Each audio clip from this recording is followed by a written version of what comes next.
I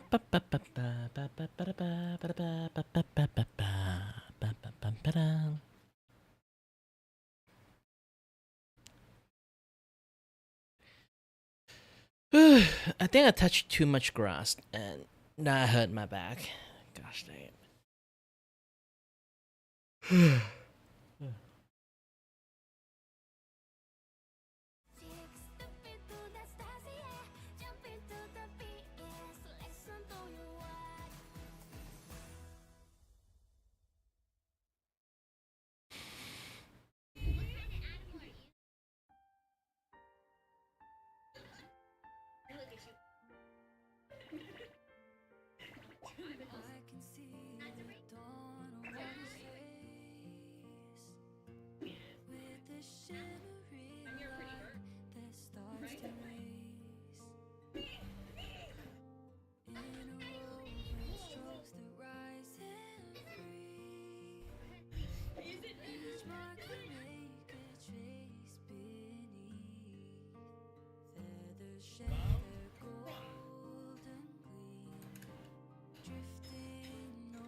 This woman thought it would be funny to prank her husband with an AI-generated photo of a fake home intruder. Instead, she ended up with criminal charges. Massive skill issue. Come on, how would you not know that this is a terrible idea? But this whole story would be funny to prank her husband with an AI-generated photo of a fake home intruder. Instead, she ended up with criminal charges. Massive skill issue. Come on, how would you not know that this is a terrible idea? But this whole story starts off with her husband at work, and he gets a text from his wife saying that a stranger just forced his way into their home. And then the wife sends a photo. A man you've never seen before laying on your couch. I feel like it's safe to say basically anyone would panic and call 911. And what happens when you call the police saying there's someone in your house that you do not know? Well, they pull up, except when they got there, there's no intruder. It's just your partner sitting there on the couch with their phone on a tripod because it was just a prank. And that's exactly what happened in Bethesda, Maryland. And this is how a dumb viral TikTok trend turned Moesha Gardner into the face of a new AI-powered legal mess. So on October 8, 2025, Montgomery County Police got a 911 call from a terrified husband who believed someone had broken into his home. He told dispatchers that his wife said a stranger forced his way in. She even sent him a picture, a man covered in a blanket, lying on their living room couch. Police responded code 3, which means it's a top priority. 8 cruisers were diverted from other calls to rush straight to this house. And when officers got there, they didn't find a home invasion. They found Gardner sitting alone on her couch with a phone on her tripod aimed at the door, waiting there like, hey, this is a prank. And obviously that led to a very awkward explanation. Like, honestly, what was she expecting here? Her husband to come fly kicking through the door and to beat up this homeless person? Also, like, how do you not hear 8 police cruisers show up? Like, if anything, that would be your sign to maybe take the phone off the tripod and start working on your apology here. But according to Montgomery County Department of Police, she admitted that it was all just a prank. She just used AI to generate the image of a man on the couch. And the prank, clearly it cost her a criminal record. Yashira Goff, who's a spokesperson of Montgomery County Police, said, "This is something that should be taken seriously. If we get a call and someone says they're in crisis or in need, we have to respond." And thankfully they do so. So we really shouldn't be taking them for granted. And she explained that the husband believed the situation was real. he relayed the dispatch, which set off a chain reaction. She said the husband is actually thinking this is legitimate. He relays that information to our 911 dispatcher, so now we have multiple officers that are being called from other incidents to respond to something that wasn't a real emergency. Gardner, the wife, was arrested and charged with making a false report of a crime and providing a false statement to a state official. She was later then released on a $10,000 bond. So this is where things got interesting, because technically she wasn't the one who called 911. Her husband did. But her entire call was based on her saying that a stranger had forced his way into their home. And then on top of that, she sent an AI-generated photo to prove it. So even if she didn't call 911 herself, she set the entire false emergency in motion. And it looks like, from reading the police statements and other countries' warnings, that in many jurisdictions, that's actually enough to face false reporting charges. So even if she didn't make the false call to the police, she caused the false report to happen. So if prosecutors can show that she intentionally made a knowingly false statement that led to an emergency service being sent out, that can be treated the same as filing the false report herself. And here's another layer worth considering, because the police responded to Code 3, meaning it's not just a minor prank. They burned real resources and potentially put officers and neighbors at risk here. So I mean, if there's one thing I've noticed with trends like this, prosecutors tend to hit the initial arrest pretty hard because they want to make an example out of others, so, you know, people don't go on and do the same thing. So obviously she didn't place the 911 call, but technically she orchestrated it. And so, from a legal standpoint, that could be just as serious. But just to zoom out for a second, because this just... Again, like, I'm having a very bad back at the moment. I'm not even kidding. It's just that, ooh.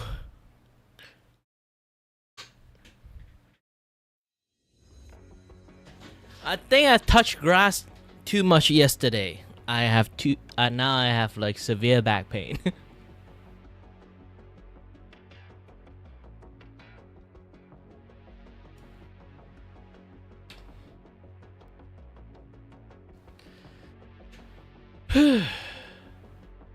wasn't like one woman with a bad judgment. What Malaysia did is tied to a viral social media trend on TikTok called the AI homeless prank, or homeless man prank.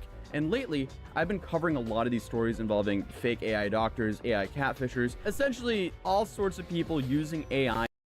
And it's safe to say we're getting more and more cursed by the day. And this is definitely just going to get weirder and weirder, faster and faster. And in this case, it's exactly what I mean. People online think stuff is hilarious, and honestly, sometimes it's funny in a dark, absurd way. But unfortunately, it's no longer a joke when emergency services get taken away from real emergencies to attend to a joke. Imagine picking up your phone and you see an intruder at your door, in your living room, even in your bed. It won't go away. I just Tell him to get out. That's exactly what's happening across the country on social media. We could feed him, and then he said he'd stay for the night. But these images are not real. It just let people in our house. They're part of a trend called the AI homeless man prank, where users deploy artificial intelligence to create fake images of a man inside your home. Police are warning it needs to stop now. You're causing your friends and your family to panic, to think you're in danger. Number two, you're tying up a police public safety answering point, a 911 dispatch center. Hi there, Taco. Resources. A Google search of homeless man prank turns up a website which gives instructions on How's how everyone to create the doing? image. Like, do you guys remember when Yahoo how-to article? Yeah, for me, it's like at the moment I show this one. So we finish it, but yeah.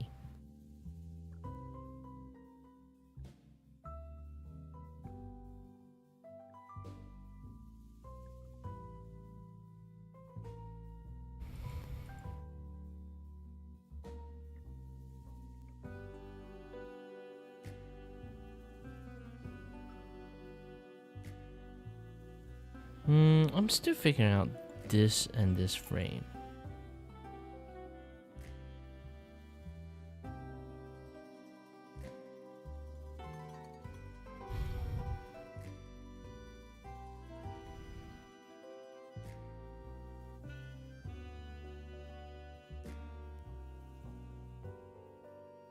Well, if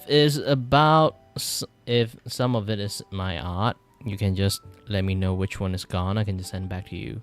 It's pretty easy.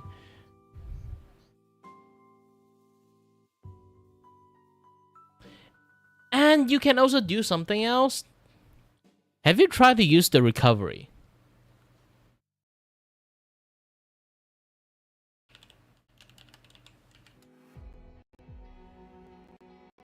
That you can literally type recovery and then like see. Oh, you didn't do an auto recovery setup.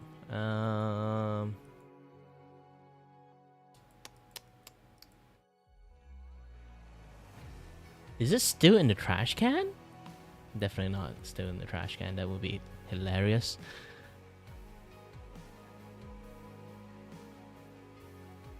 I hope you manage to get at least the stuff that you have to use for stream and things.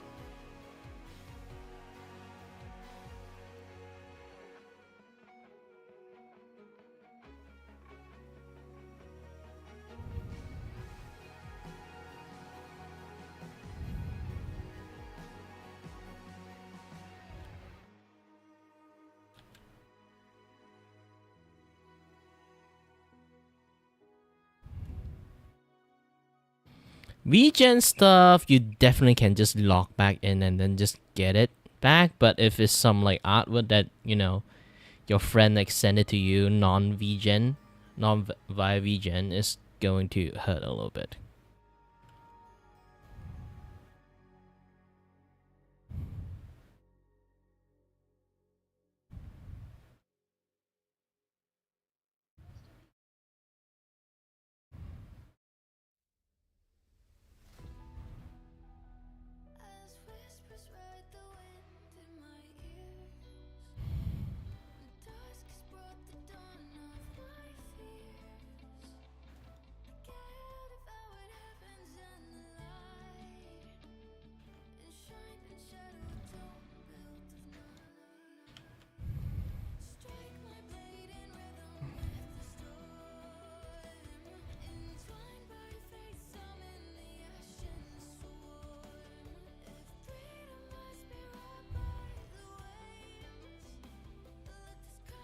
Yeah, good for you.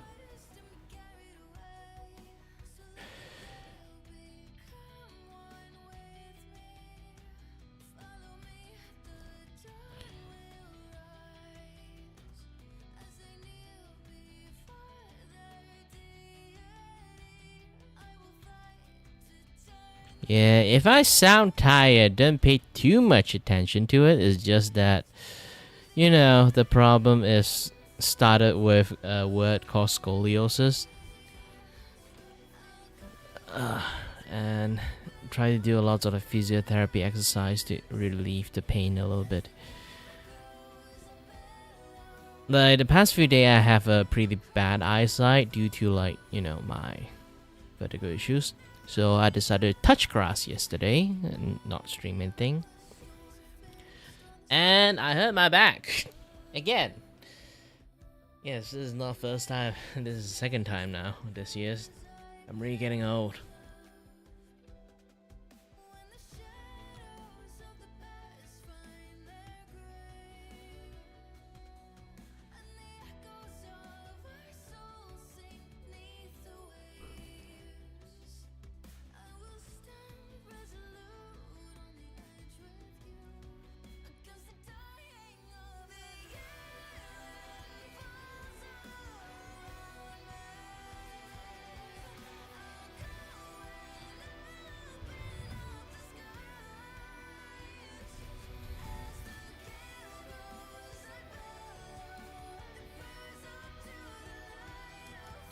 Alright, this is another one. Control B using this. But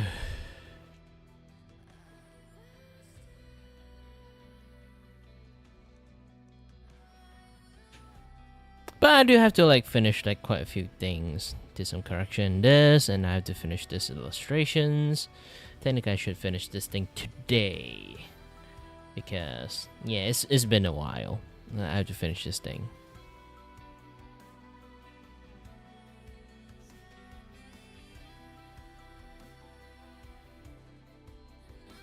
Well, as long as the one that you are using is recovered, so far so good.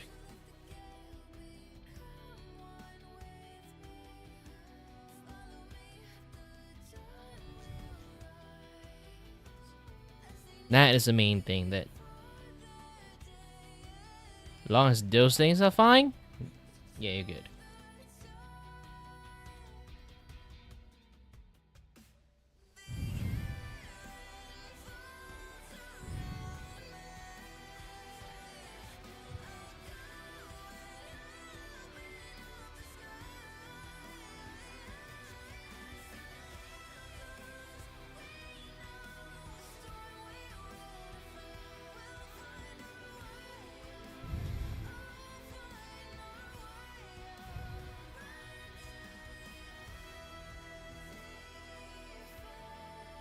Yeah, because like most of this kind of situations is just that you are using it for thumbnail and stuff. If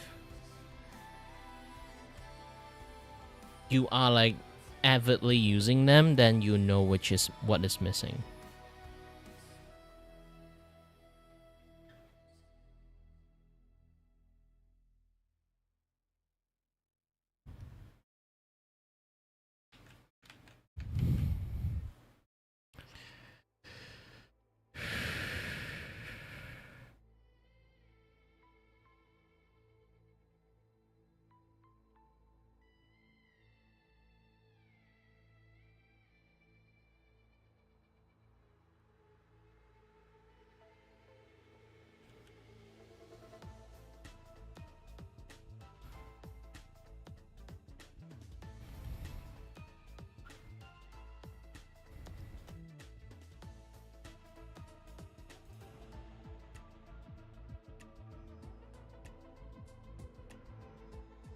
Oh, definitely can, definitely can.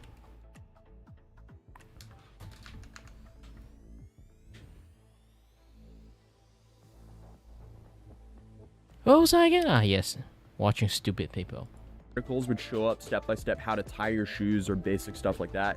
Now we have guides on how to make it look like a homeless guy is getting into our houses. We're not just talking about like trolling on the internet at this point, honestly. Like, we're talking about scaring the hell out of family members, wasting community resources, and now creating a real danger. As the New York Times reports, the prank works like this. Someone uses AI to generate a realistic photo of a homeless man sitting on a couch, eating, or in the kitchen, or just lying in bed. Then they text it to a friend or family member claiming a stranger broke in. The person on the receiving end freaks out and sometimes call the police. And then the prankster then records their reaction and posts it online for laughs. So, Captain John Burke of the Salem Police Department warned that if someone actually reports an intruder with a weapon, armed officers could end up confronting innocent people inside the home or even neighbors. Because the Yonkers Police Department in New York even released a full statement on their local Facebook page warning people from this, and they are far from the only police force to do so. Honestly, this is just like a new creative way of swatting. And while this prank might not sound as extreme, if police arrive expecting a violent intruder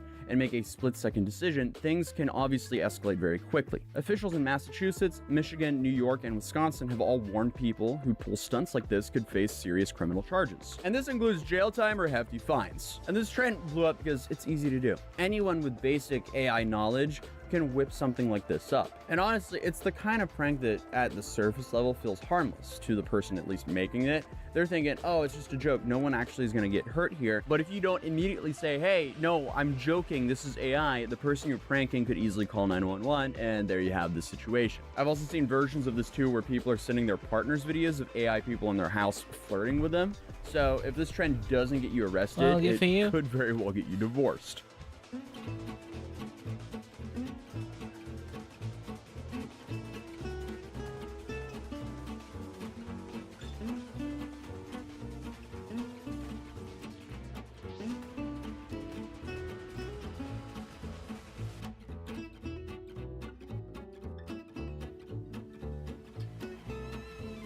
Like, imagine if you do this prank on someone and then your significant other does not believe that it actually was AI, and then they end up divorcing you. And obviously, there's now like so many public warnings about the uptick in swattings from this exact trend. So clearly, this is becoming a problem. And in some states, people doing this trend could face thousands of dollars in fines and even prison To be sentences honest, for like, trying to people essentially need do to, this like, to the emergency government services. itself need to And regulate unfortunately, AI in you some can't just say, certain oh, level. it was AI just a use. prank.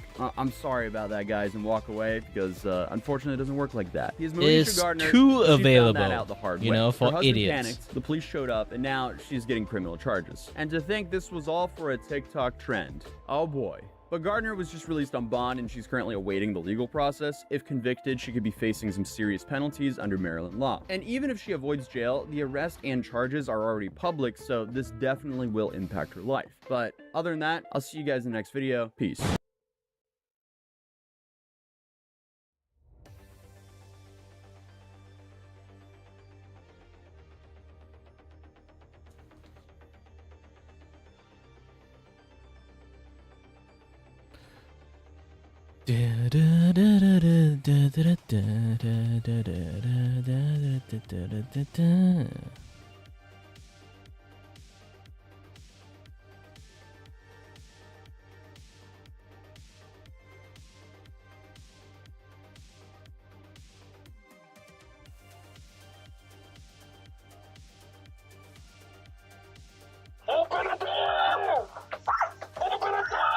This is probably the most dangerous prank I've seen in a long time, and it's nothing short of horrifying for the victims, because this family's night had a hard left turn and turned into a straight-up horror film when 3 people in Halloween masks showed up to their door in Alexandria, Virginia, and what started as what they thought was some sick Halloween prank turned into a Alright, full-on hope you have a attempted nice home invasion. dream. Chilling video captured on a Ring doorbell camera. Open the door! 3 people wearing Halloween masks terrorizing a family in Alexandria, Virginia, just outside Washington, D.C., late Tuesday night.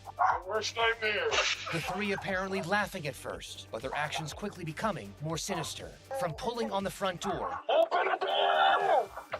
Open the door! to making the motion of cutting their throat before threatening to break into the house. I'm gonna count to 10. If this door doesn't open, we're gonna come in. What an incredibly stupid prank. I think a lot of people would count to 10 before they dump a mag in them, because this happened in Virginia, the same state where a teenager had his life cut short because he thought it was a great idea to run and jump kick a random person's house at 3 in the morning. But come on. Let's please not bring the 2016 clowns back. I would really enjoy my life if we didn't have that trend return. But at around 10 p.m. on October 14th, a family in Alexandria was just minding their own business when 3 people in masks showed up outside their front door. One dressed as a clown, one in a Michael Myers getup, and one as a nightmare nun. If that already sounds like the worst crossover movie ever, it gets so much worse. Because Shiloh Whiteside, who was visiting her mom that night, told reporters she first thought it was some Halloween nonsense. Said Happy Halloween when they first came, asked them to get off the property.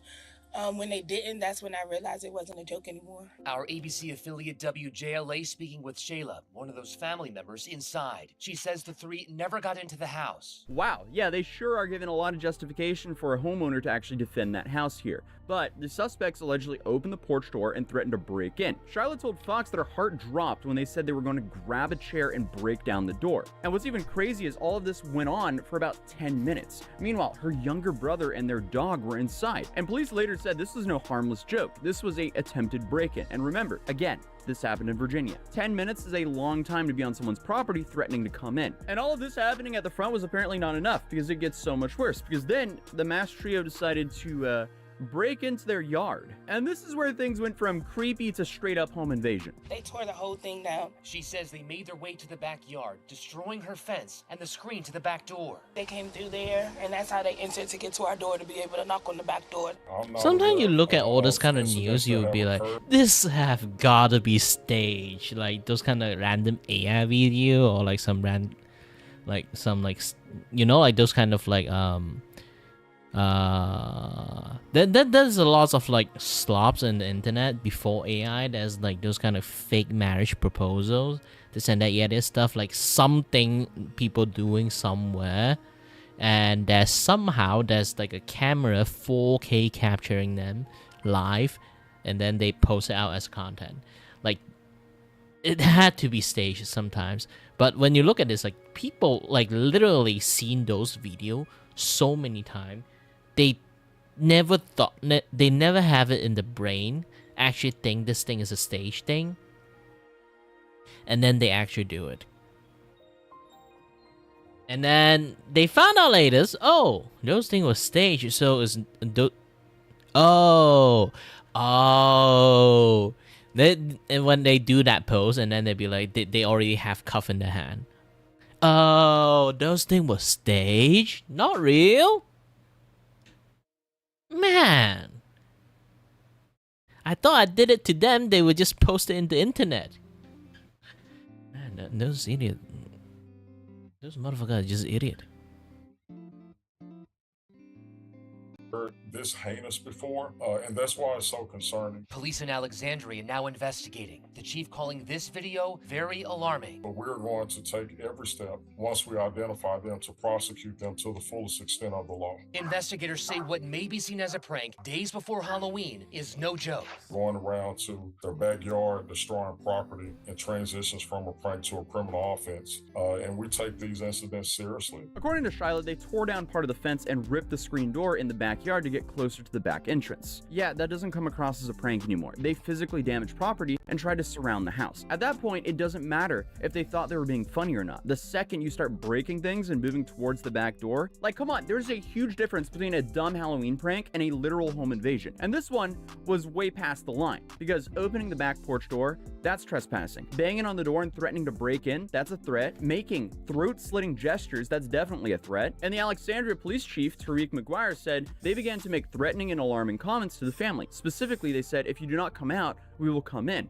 and also threatened to do bodily harm, stating that they would ultimately kill them. There's no way this could be any sort of joke. Like, this isn't throwing toilet paper on houses or eggs even. This is straight up criminal. Like, even if they didn't get into the house, threatening to enter and attempting to enter is still a chargeable offense. And if they did actually get through the screen by force, the homeowner could absolutely empty a mag on them. Like, this should never happen. Because hey, this is Virginia. People are armed. It's a state with a stand your ground style castle doctrine. Like, you pull this stunt on the wrong house and you're not ending up on some funny TikTok video. No, there'll be an obituary, because Virginia homeowners are legally allowed to use deadly force if they reasonably believe someone is trying to enter their home to commit a felony. Breaking into the backyard, threatening to kick down the door, yeah, that definitely qualifies. So either these clowns targeted this family knowing they didn't have anything to defend themselves with, or maybe they were just complete morons who thought, hey, maybe showing up late, masked at night, making threats, no, that wouldn't cut my life short at all. Because Alexandria is in the DMV, or the greater DC area, and there's definitely way fewer people who have firearms in their house there compared to if you just go a little bit further into Virginia. But this is exactly the kind of trend that snowballs fast, because you do remember the clown panic in 2016. Also, again, please don't say that's coming back. But back in 2016, I guess a bunch of people thought it was hilarious to just dress up as clowns and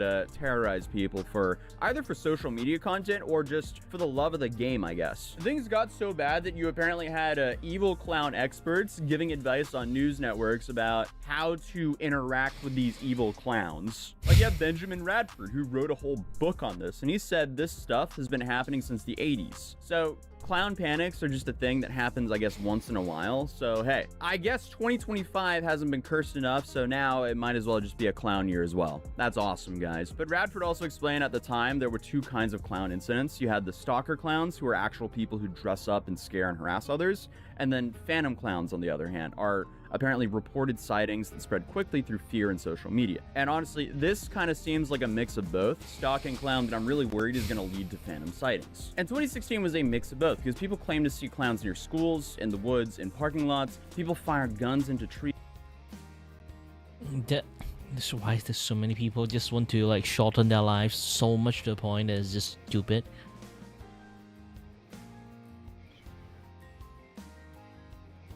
Sometimes I kind of cut short the video you guys want to watch. You guys can watch a full video yourself. But the point has made. Okay, I said my piece too. I don't need to watch everything. You guys want to watch everything? You guys should go and watch the thing that I'm watching. It's from a Tozy. So yeah.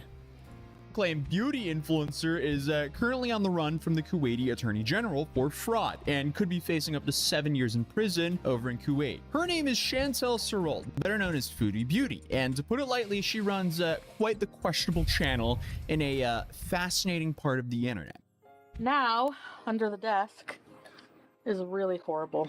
It's so bad. Don't look at my ugly feet. Look at Look at it. Look at it. How funny. How are you? I can keep my life apart. You look like a witch. Yeah, I mean, it's giving Nick Kokado Avocado, but without the acting. But I had to dig through Reddit forums, conspiracy threads, and overall just the armpits of the internet to find and put together this story. And it's quite the trip, to put it lightly. Let's start with the breaking news, though. So Chantel, she's allegedly hiding from authorities in Kuwait. And this is after being accused of charity fraud. She recently launched something called Save the Cats. You know, sounds a little bit close to Save the Kids. History doesn't repeat, but it sure does rhyme. Because this apparently was a supposed animal rescue effort that, according to Kuwaiti officials, was a front to get donations under false pretenses. So this whole situation started when Foodie took a cat off of the street and started asking for donations from her audience to essentially fund the life of this cat. This, according to Kuwaiti officials, could be a way to obtain donations under false pretenses. If we take her, will you guys help us? Like, for real? Start a GoFundMe? No, we could just do my PayPal if you guys want to send money to the... She's panting. Okay, let's bring her home. I know what, I'm going to put my PayPal after so we can directly get the money so that we can buy stuff for her. Oh, anyway, if you guys want to help out, the vet's going to be a bit costly. It's just an unexpected expense. I know, we're going to do our best. Here is Foodie's brief explanation of this. So this whole experience has been so confusing and just exhausting with the kitten situation that I am so discouraged from ever sharing anything like this again. Okay, so on the screenshot here, it says the only way these animals are saved from certain death is through a private network of compassionate individuals who battle the odds to serve or to save as many abandoned pets as they can. They have no government funding, so they either use their own savings or ask other individuals for donations. There are no SPCAs, animal welfare officers, animal rights laws, or anything like that in Kuwait. The compassionate who race around saving animals can only turn to each other for help, or to overseas-based rescue groups such as Kitty Love Kuwait that partner with them as a team to help these animals find safe and loving homes outside of Kuwait. Now, this is from a charity called Kitty Love Kuwait, who claims to have no association with Foodie, meaning Foodie just took a cat off the street and then vaguely said that she was associated to this organization and started raising funds because of this. At first, I thought she was actually associated to this organization, which is why I'm sitting here in the airport making an update here to just film the story, because apparently things were worse. She just took a cat off the street and vaguely claimed that she was associated to them to collect money under their name. So to say this is absolute bizarre behavior is an understatement. Okay, so why is she doing this? Well, apparently she found a stray kitten over there and brought it to a vet, and naturally, that racked up quite the medical bill. So she started, I guess, crowdfunding medical bills for this stray kitten, but then was advised to return the stray kitten to the stray cat mother. Now, I did not think that there would be a law in place to prevent us from taking the kitten, but we were later advised, and that's all I can say, that it would be in our best interest to return the cat to its mother, so we did that. Okay, so I'm trying to figure out if there's more to the story because something doesn't quite add up, but either way, after doing some more research, Kuwait apparently has a massive stray cat problem.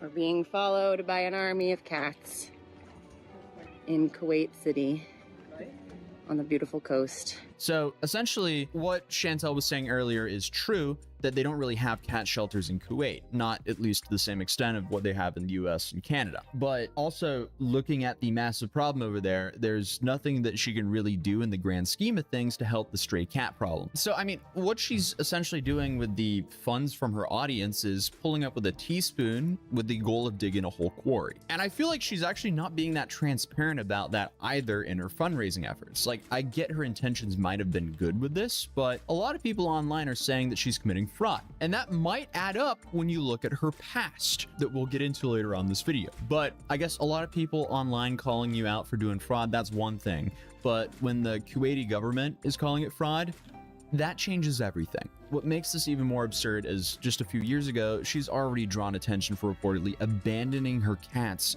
when she moved to Kuwait. But she also announced that she has a cameo.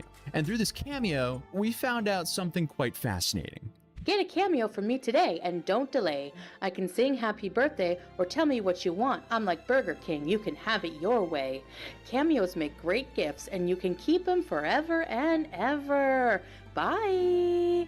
Honestly, I forgot that app existed, but this is all relevant because she recently denied doing a cameo because she was laying low and dealing with things, which I guess could be influencer code for the police might be involved. And yes, the Kuwaiti Attorney General, they're now seeking her. So things aren't looking too good for her right now. Here you see the cameo here being denied, reason for denied. Sorry, but if I record this cameo for you, it would reveal my location, and I'm currently avoiding the authorities. But if you could donate to the charity I created called Save the Cats, it would help me and my public image, and I would be very grateful. Please delete that pic I sent you of me wrestling an inflatable doll in a pool of gravy. Okay, so quick interjection from the future here. When my editor was looking at that screenshot we looked at earlier, he thinks there's a high probability that it's fake due to a bunch of inconsistencies with the structure of the text. Apparently, things are out of alignment, and he believes there's a lot of bad image manipulation errors. So we'll take the cameo comment with a pinch of salt, as it seems like it's not real, it's just pretty funny. But according to the Instagram account Pause Kuwait, the Attorney General is definitely after her. And obviously, the document is in Arabic, so I used AI to translate it. So according to ChatGPT the document appears to be a formal complaint or legal notice directed at an official in the Ministry of Social Affairs and Labor in Kuwait. It specifically mentions unauthorized fundraising and names the YouTube channel Foodie Beauty in connection with the matter. Key details mentioned is complaint represented by lawyer Samara Ali Ahmad Al-Sakir and defendant or accused Chantel, no nationality specified clearly visible.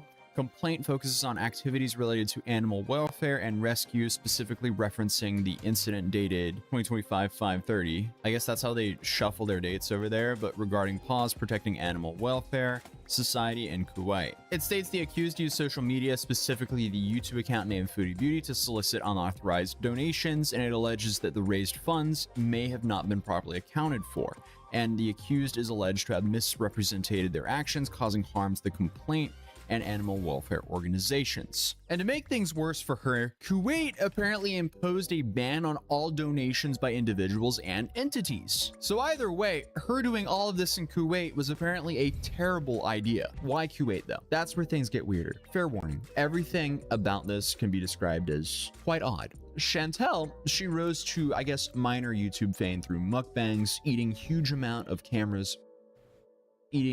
amounts of food on camera, and kind of chaotic live streaming. What started as a weight loss vlog became unfiltered rants, public meltdowns, and a dating life broadcasted in real time. She had a lot of hookups during this time, the details of which she has frequently shared in her mukbang videos. Out of these, the most infamous story is the one in which she picked up a fingerless man from a bar. She also once flashed a guy who was much older than her for only a Klondike bar. Once you start digging into her channel and watching all of— How fucking desperate are you?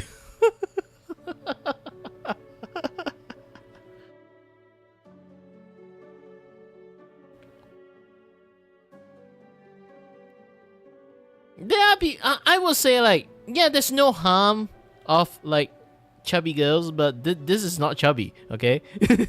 This is flappy.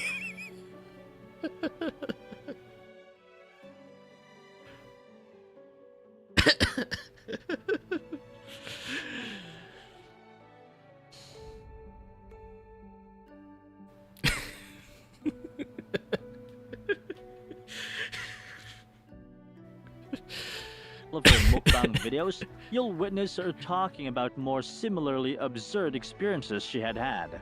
Chantal just randomly found herself turned on by God knows what while she was out in public, so she decided to pick up a homeless guy from the streets and proceeded to have with him in a public area by a lake. We did it on the rock near the harbor. Like not the harbor, but you know, it was like a boat dock thing. Right.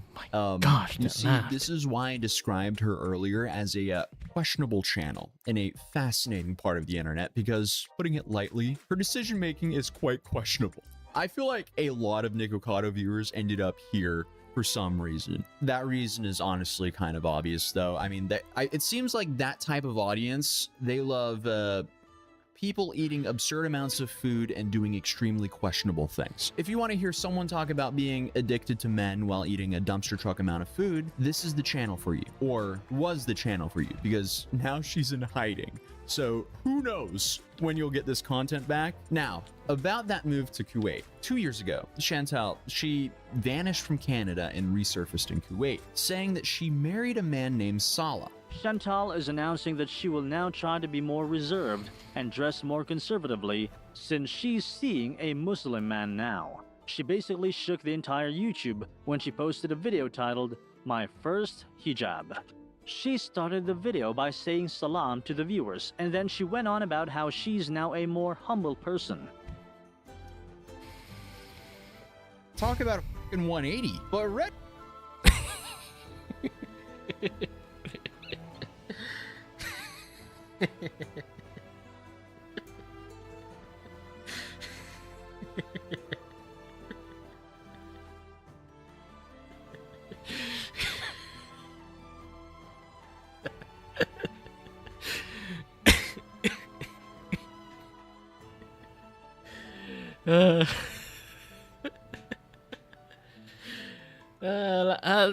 I didn't say that. Here's the thing. For dude dating,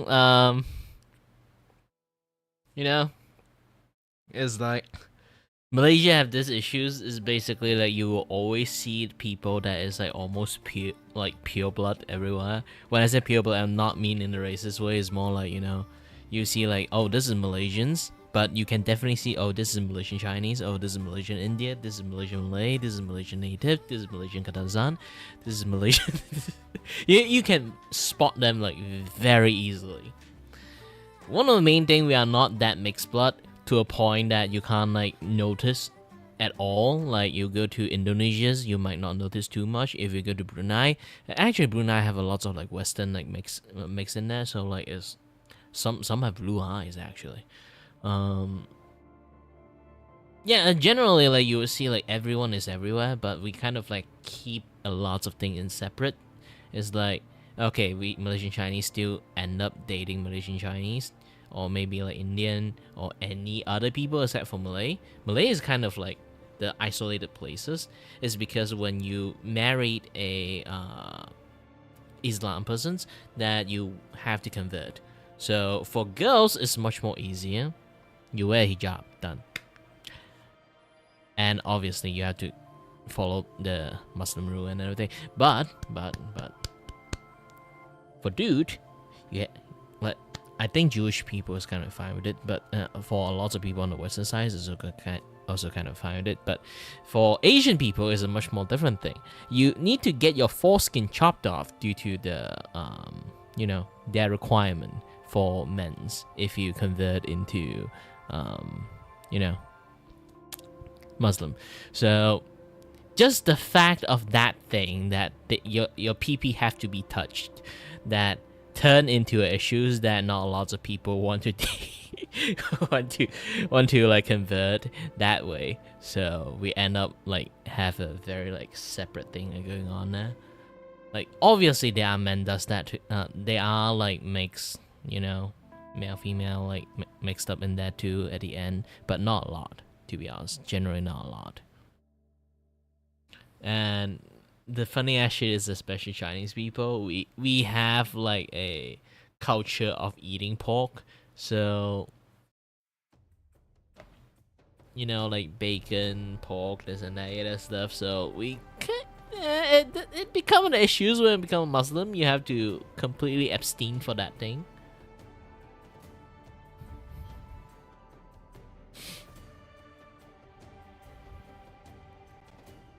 It's a real thing.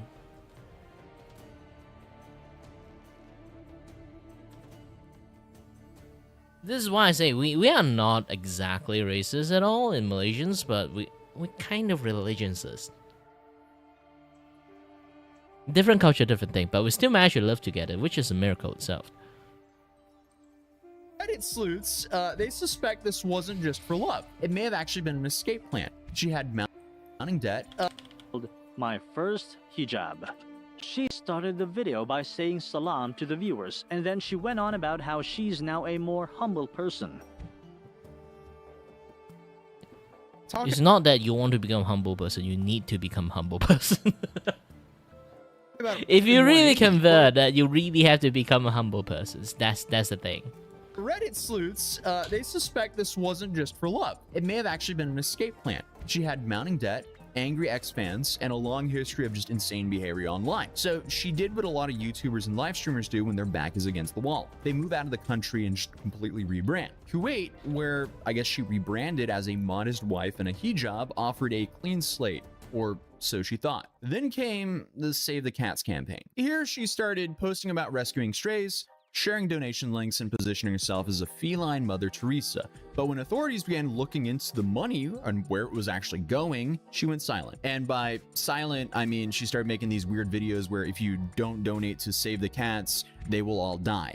The woman's internet history is quite the dumpster fire. It would take me ages to go through all of it. It would kind of be like trying to explain Trisha Paytas's internet history in a short video, except Trisha Paytas is overall liked now on the internet, while Foodie Beauty, she seems to be pretty much disliked across the board. This is not a normal YouTuber, clearly. This is a woman who did what most would never even think of doing, then documented it all for the world to hear about her and see, unfortunately. And doing the research on this video, for me at least, was kind of like being spoon-fed information I didn't even want to hear. And let's not forget her pets, because we mentioned she had pets in Canada before. Apparently, Chantel, she left behind 2 cats, one of which was named BBJ, and BBJ was apparently in extremely poor health. People online begged her to rehome them responsibly, but she didn't. Instead, another creator by the name of French Fried Girl, yep, that's her name, she adopted the cat BBJ, exposed her neglect, and revealed that the cat's claws were growing into the paws. Chantel responded by threatening to sue her. You really cannot even make this up. And again, unfortunately, we're just scratching the surface here. I feel like I keep getting whiplash from this story because it's going all over the place. And now the Kuwaiti authorities are investigating her fraud. The Save the Cats campaign may end up being the thing that finally ends her online reign. This was all captured on live stream, and she was asking people on there for donations to take the cat to the vet. Well, according to an organization named Paul's Kuwait, this is absolutely illegal, and she swiped the cat from its nursing mother. They revealed in an official statement that they were filing complaints about her with the government. They said they are also collecting evidence against her husband Salah, where it turns out that he was collecting money in the name of animals as well, and they said once they collect all the evidence, they'll be reporting it to the authorities. So in short, it now maybe seems like she stole a kitten off the street to e-bag money for? And this might not just have some small consequences. Fraud involving donation misappropriation in Kuwait, it can result up to 3 to 7 years in prison. And if it's proven that she organized this with intent to take advantage of the public trust, that can extend to over 10 years or more. Then there's also fines that go with violating charity law, especially if the charity wasn't registered or approved by the Ministry of Social Affairs. Which, I mean, looking at her character and how she's acted, I doubt that was the case. She also can have these funds seized, and of course, she can also be deported. In fact, Kuwait has an automatic deportation rule for non-citizens who break the law. At the very least, maybe this will keep her off the internet for good, but honestly, I doubt it. I feel like with a lot of people we cover, when you think they're going to leave the internet forever, they end up just respawning 2 weeks later. It was only a few years ago where her account was apparently banned because she was trying to promote her OF, but then she was able to get it back somehow, and then 5 months ago in December, she posted that she was taking a break from YouTube. I just wanted to come on here.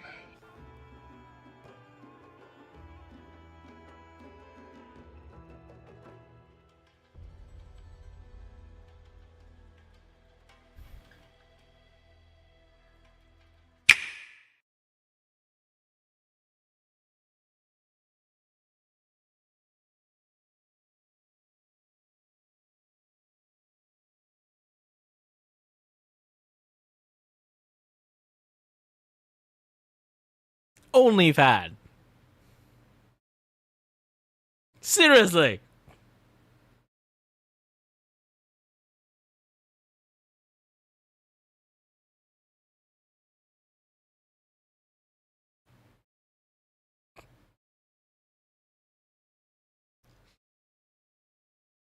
Man, people have some people have some strong taste.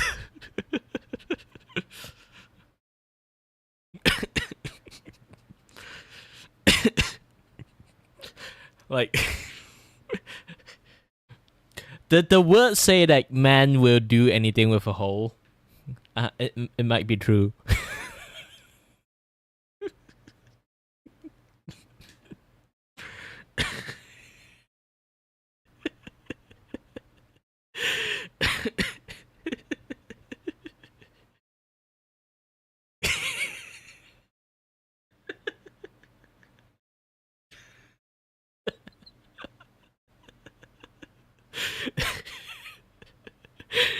No fat shaming here. I actually are very in some sense I am very impressed. Everyone have their taste. It's a little bit too strong for me though.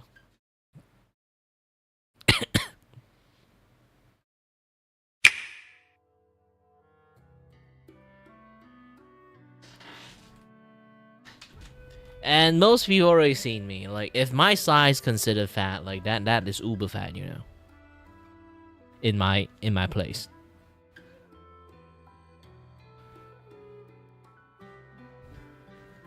And why is only America have this kind of size?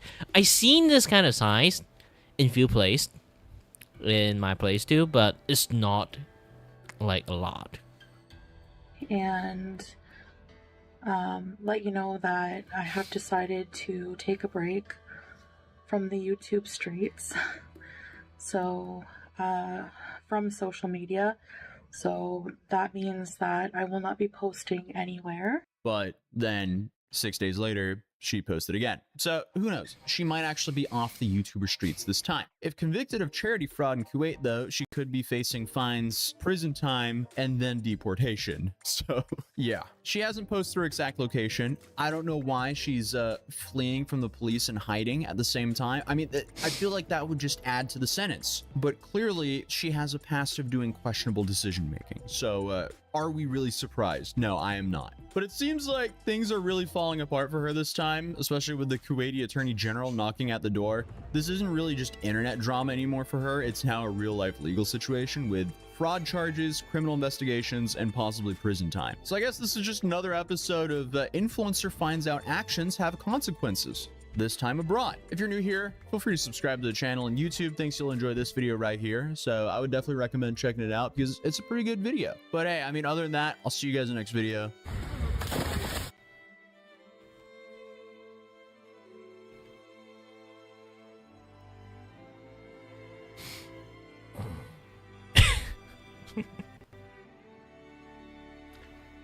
Internet is vast and stupid, okay?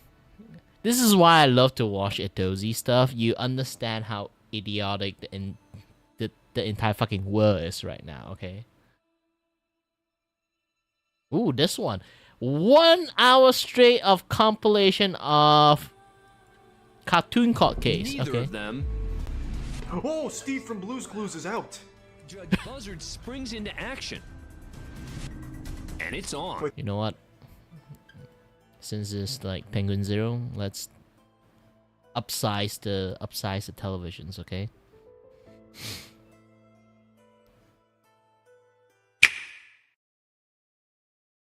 Okay, television upsized. Like the judge is going after them on foot himself. Two escapees are in handcuffs and prison issue sandals. Oh, he ate shit. He's like the Terminator out here. This bright orange clue here. He's just slow riding it. Made it to the 3rd floor. Uh-oh. Here he comes. Man, this guy loves justice. Second, just 1 floor away from freedom. Oh God! Buzzard is gaining some ground. Judge Buzzard! About to fucking eat him! Oh! The judge tackles the lagging defendant just outside the Damn it! Both have second-degree escape added to Yep, there you go. I didn't try to escape to get out. I tried to escape to get well, and I tried to do what I could, do what I could do to get my drug addiction. What? We're heading out of Jackson, Michigan. Okay. I mean, I guess that makes sense. He was just running from the courthouse to rehab. He didn't want to wait. This man, Jacob Larson. This incident's a violation of a restraining order against Jacob. All those messages were like, a lot of them were like last year. Man, you really can't afford like a usable camera here. This quality is abominable. It's like a fucking picture of Sasquatch.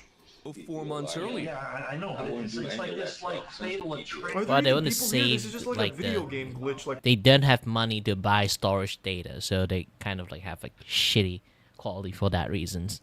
when you go out of bounds. You know what? I told you to leave her alone, and apparently that. Oh, please fight again! God damn it! I want to see it again.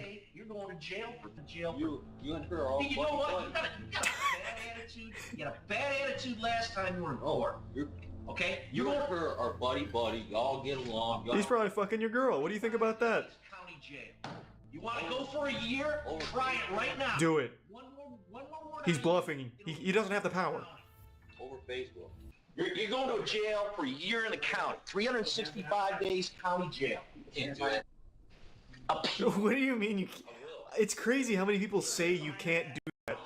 He's the fucking judge. Like, what do you mean? This man could tell you you have to stand on a corner with your butthole flexed in front of a traffic light if you wanted to. Put your hands behind the back. Get to know you all too much. I'm good. That's all right. 93 days. It holds true. The quickest way to tell when someone's an insufferable asshole is when they call themselves a good person or a nice person.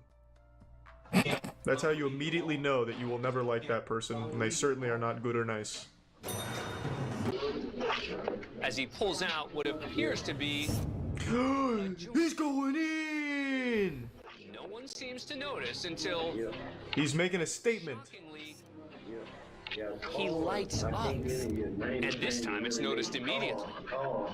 Hey! We the people deserve better. Oh, what a hero. My man. Hey! We the people deserve better. And on that day, weed was legalized. Taken away by the court officer, slapping Boston with a disorderly conduct charge, as well as another charge of possession. But he can sleep easy at night knowing that he was on the side of justice and brought change. The joint that changed everything. There's a lot of things that you can do, and your life doesn't have to be over. That is a useless law, but that was such a fucking dumb idea. Like, what did he expect? My god, he's so brave. That's it, I'm changing the law right now. Apparently here's some snickering from Casal's family sitting in the gallery. What the fuck? You can go too. Whoever can sit here at a tragic moment like this and laugh and smile. No, throw her in jail, fuck that. If I was a judge and heard that, she'd be going right to jail, fuck her. You cannot come down What to a the piece Frank of Murphy shit. Hall of Justice. Ma'am, you are being taken into custody for criminal contempt. Your disruptive and disrespectful behavior disrupted today's proceedings, and you, ma'am, are going to the Wayne County Jail for 93 days for direct contempt. Now that's what I'm fucking talking about. Well, it's been a while since I've had a full-blown justice boner, and that just triggered it. I wish it was more than 93 days, though. Donna seems to have learned a serious lesson from just one night behind bars. Don't you fucking dare let her out. Miss Carson, is there something you'd like to say? Yes, I deeply apologize. In fact, laugh at her. Laugh at her. Laugh in her face. A hearty belly laugh. Ho ho ho. Ha ha ha. Judge reprimands father of 40 children. Holy shit. 40? Next, we're in Miami, Florida, where Judge Nusheen Safey's about to Thanks, Brian recognize a Christ. familiar name on her bond hearing docket. Johnny Ray Smith Jr. Oh my God. These two have a storied history, and you're gonna hear all about it. In that same case, Smith revealed to the court that he had fathered more than 30 children. God damn. Remember, she was pregnant and she had another kid, so I'm at 40 now. Holy shit. All of a sudden, two people in the chat are like, wait a minute, it's my dad. No, listen, I never went back to the house. I never called. You didn't listen to anything I said. No, I did. I left. She seems a little interested. She's playful with you. You might be looking at another 10 children coming up soon. Charges today. As well as the allegations before the court at this point in time. Nah, not much things to watch. Just want. I think a Tozy one is much more better. Because these teenagers this just is ruin like their completely stupid shit. Okay. Lives because of a TikTok.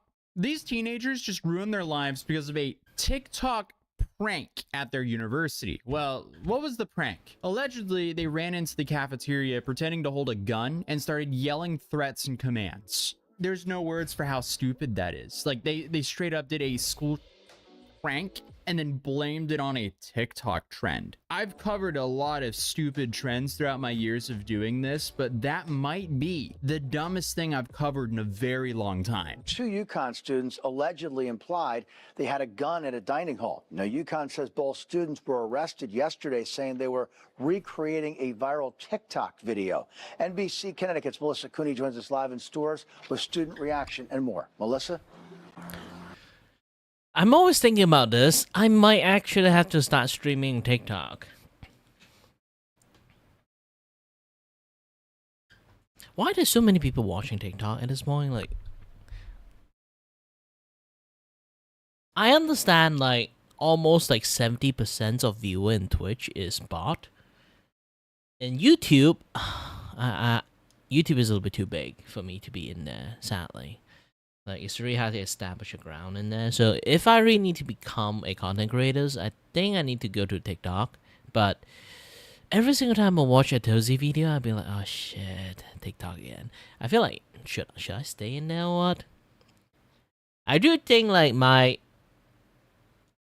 the way I stream usually, like, I lecture people a lot. So that means it might turn off lots of people. Who knows? Or it become like the unique content in there. Don't be stupid! Basically constantly in there just like telling people don't be an idiot. No, no.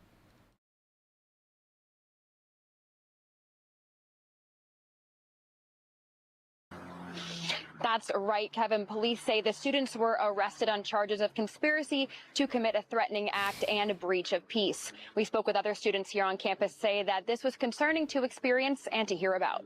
Oh boy. Okay, so threatening to act charge, that could be up to 1 year in jail or a fine of $2,000. And the breach of peace could be anything from a couple months in jail all the way up to 5 years in Connecticut. And that is not all the charges, since apparently more have dropped since this was aired. Disruption in a busy Yukon dining hall. I heard that friends were in there and it was scary for them to know that that could happen. Even though it was fake, it's still nerve-wracking. This is insane. It's not really funny. Police say Nathaniel Gez and Tan Bao allegedly recorded themselves yelling commands in the dining hall and implying they had a firearm. The situation caused a stir, many taking to social media to share their concerns. Police say the two were reenacting a viral video. Some students say they have no idea what they were recreating. I haven't heard of any trends like that. Others have seen the supposed original video, but still find the situation concerning. I think it was a little misunderstood, but again, I'm not condoning the behavior or anything. I think doing that in a crowded dining hall with hundreds of students eating is pretty much a pretty bad idea. Yeah, that is a terrible idea. Like, no matter how you look at that, there's... Yeah. Also, one more thing, like, Good Kings, what kind of skin tone you want your character to be in? I'm kind of like avoiding like the warmer skin tone since like your character is gray. I'm kind of giving him the vampire look here.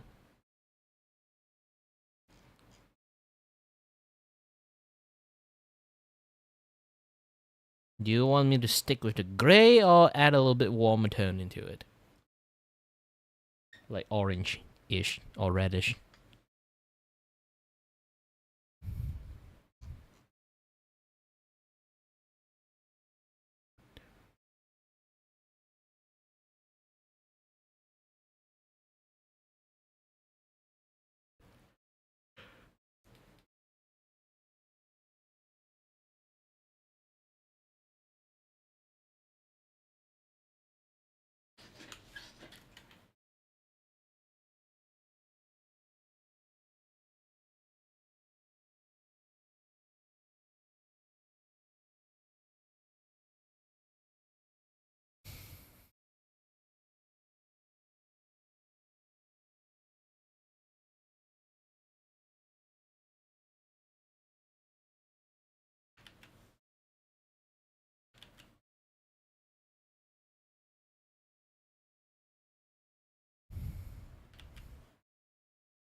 There's no question about it. That was a terrible idea. I don't know what the upside of this prank would be. Like, you know, considering the real thing they're imitating here is every student's worst nightmare. This one just has me baffled. Like, this is just... And this is some peak stupidity that's going on here. We live in a time of zero tolerance for any kind of violence in schools or on campuses. So, unfortunately, they don't stop to think about these things. William Carbone is the director of the University of New Haven's Youth Justice Institute. He says people recreating videos and faux threats are becoming increasingly more common due to social media. He says this is a good time for parents to talk with their young adults about differentiating what they think is funny and the consequences that could come from what they say is a misunderstanding. It's shocking you have to say these things. Like, anything that has to do with an active shooter anywhere is not something you mess around with. That is quite literally how you die. All it takes is a bunch of people to misunderstand your prank, which happen right here, and a hero can take you out. Or you get criminal charges, which is what happened here. This is, oh my goodness. I can't believe how stupid this is. Doesn't mean that they should be marked for the rest of their life. But at the same time, it has to be taken seriously because you never know when they really have some kind of a weapon. And UConn says they can't share if disciplinary action are being taken against the students, but they do say, generally speaking, when students do something to violate the safety of other students, they could be subject to something like expulsion. Now the two are back in court next week. What was really the goal here? Was the goal a funny TikTok? Really? I get they're both young, and they're definitely at the age of, you know, doing stupid stuff and learning the hard way. For most people, though, that doesn't mean facing several years in jail. And for this prank, they're gonna get what's coming for them, because the details currently are Dan Bao, he's apparently 18 from Vernon, Connecticut. He's been charged with second-degree breach of peace, first-degree threatening and displaying a firearm, and conspiracy to commit first-degree / threatening / displaying a firearm. Then you have Nathaniel over here, Nathaniel David Gez, 18 of Penn Valley, Pennsylvania, so he's out of state. He's been charged with second-degree breach of peace and conspiracy to commit a first-degree / threatening or displaying a firearm. So, threatening / displaying a firearm, that has a mandatory minimum sentence of 1 year in prison and can range all the way up to 10 years. If convicted, obviously. These guys are innocent until proven guilty. But what a stupid thing to do. These guys straight up effed around and ruined their lives with this. So, they were arrested a couple weeks ago and have since been released on a $50,000 bond. Bao is accused of being the person who pretended to hold the gun while Gez recorded all of it. In a written statement, UConn said the federal privacy laws prohibits it from discussing if they face discipline. In quote though, however, generally speaking, any students who are believed to have engaged in behavior that causes safety concerns and or disrupts regular operation may face student code of conduct reviews and can be subject for sanctions up to including expulsion. So what are the tuition costs of University of Connecticut? In-state, $21,000. Out of state, $43,000. Imagine paying $43,000 a year, since at least one of them is out of state, to have your kid kicked out because he did an alleged TikTok active shooter prank.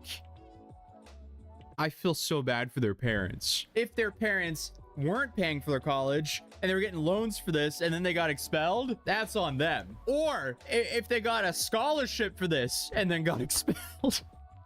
I mean, every single case is just terrible here. But apparently there's some more details to this. After allegedly reenacting a viral TikTok video in a school cafeteria, witnesses say it looked as if they were pretending that they had a gun and ordered people onto the ground. No way did they yell everybody on the ground. I'm honestly surprised they didn't get shot or tackled and violently beat up. I guess lucky for them this happened in Connecticut and not in the South. While most campuses have no gun policies, there's likely plenty of people who still risk it for self-defense. And again, all it takes is a hero to misunderstand the situation and they wouldn't be here anymore. What an incredibly stupid thing to do.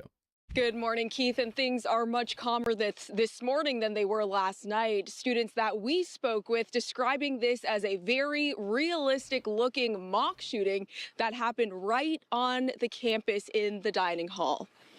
I heard a lot of yelling. I think some kid had pretended to have a gun in his hand and he was just yelling at this other kid to put his hands up or get down, something along those lines.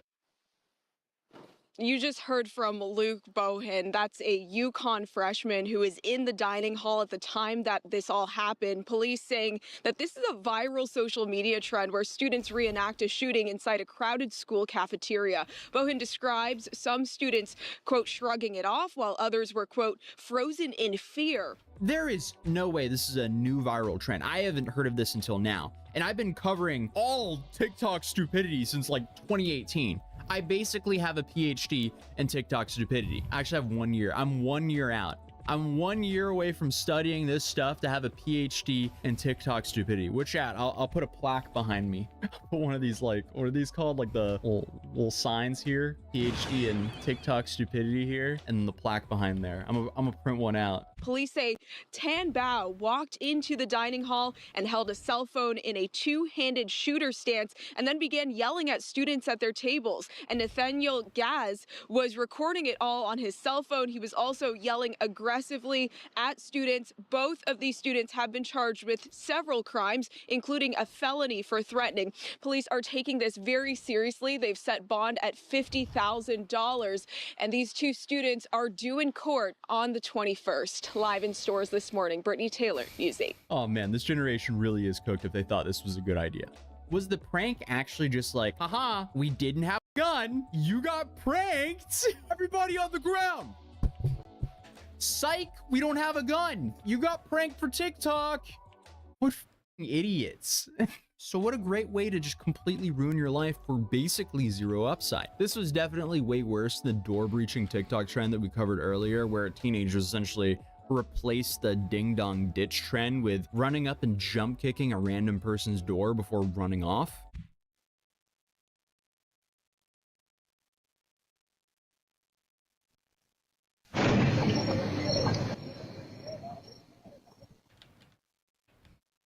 You know, great things are really coming out of these TikTok trends. Another trend that's also apparently going viral is there's apparently a Superman trend that schools are warning parents about. I can't play the music in this video for copyright reasons, but they say Superman. So the trend is essentially you do a Superman into people's arms, and kids being kids are not catching each other, leaving people with injuries because they just Superman and land on the ground on their stomach.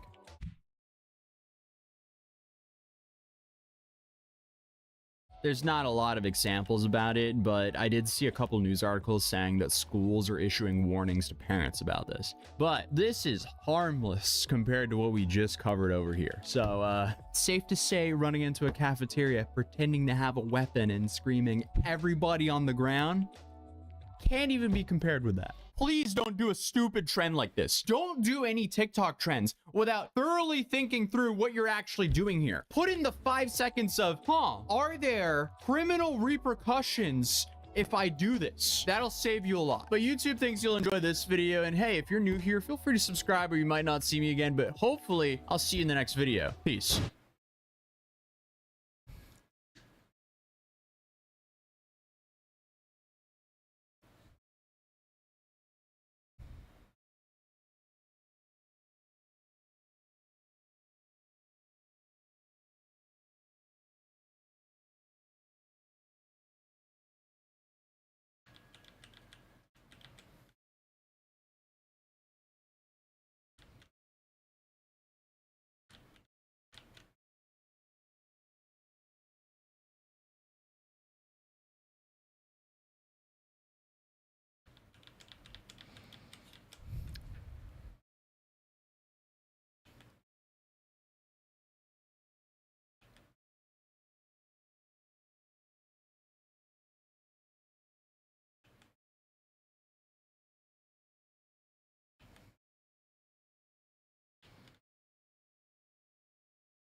Whew. Alright, y'all's one is finished. Unless you want some change.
Ooh, my back still hurts a lot. Man.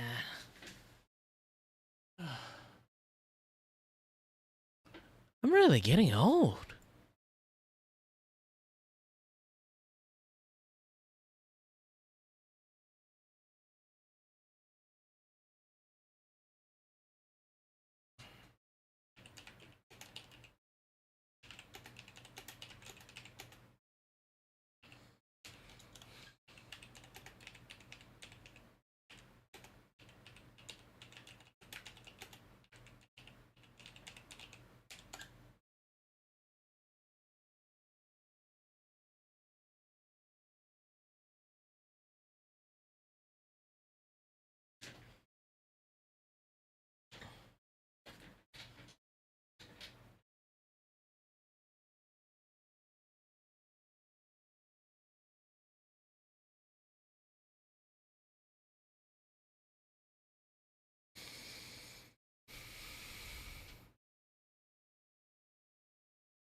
These kick streamers just got arrested on 5 different charges, including assault and battery, and this might be one of the dumbest crimes ever committed on a live stream, as 2 guys robbed their own roommate, vandalized their house, and then straight up assaulted them. Then while sitting in jail, they used their phone call to call the victim who was live streaming and began asking their chat for legal advice and begged the victim to tell police that it wasn't that serious. I mean, this might be one of the dumbest series of events that I've covered in a long time. So meet the newest members of the Hall of Fame of dumbest influencers, Darius and Squeeze, who not only live streamed every crime they committed, but also tried to tamper with a witness from jail on a recorded line. Let's just set the scene. 2 kick streamers living inside of a chaotic content house. They decided it would be a great idea to stream themselves breaking into and robbing their roommate's truck. What could go wrong? So after pulling up beside it, they immediately started stealing everything that was inside of the bed of the truck. Then a bunch of cases of water and Gatorade later, they decided to go a step further and steal a bag that had been sitting inside of the truck. And that triggered the alarm of the truck to go off. Okay, I'll go with you. Put it in the trunk. Put the trunk. Wait, pop the trunk. Pop the trunk. Pop the trunk. Pop the trunk. Got it. Oh. Hey, pop the trunk! Grab him by the... Grab him by the... Get in, everybody! One more thing! One more.